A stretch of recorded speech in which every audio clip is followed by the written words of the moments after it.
O'zbekistonda yagona shoshilinch raqam ishga tushdi. Bu 112, ya'ni jamlangan dispetcherlik xizmati. Endilikda siz 101, 102, 103, 104 raqamlarga, ya'ni ichki ishlar 102 kelmaydi. Favqulodda vaziyatlar yoki yong'in, tez yordam va hudud gaz ta'minot tashkilotlariga qo'ng'iroq qilishingiz shart emas. To'g'ridan to'g'ri 112 raqamiga telefon qilishingiz kifoya.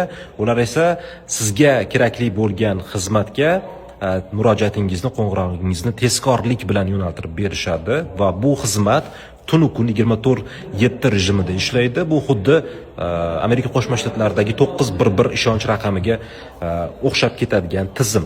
Juda ham yaxshi bo'lgan, chunki favqulodda vaziyatlar vaqtida ko'pchiligimiz o'zimizga kerakli bo'lgan shoshilinch xizmatning telefon raqamini unutib qo'yamiz. Tez yordam qaysi edi, yong'in qaysi edi, favqulodda vaziyatlar qaysi edi deb. Shu sababdan endi 112 raqamiga telefon qilasiz va o'zingizga qaysi xizmat kerakligini aytasiz, bo'ldi.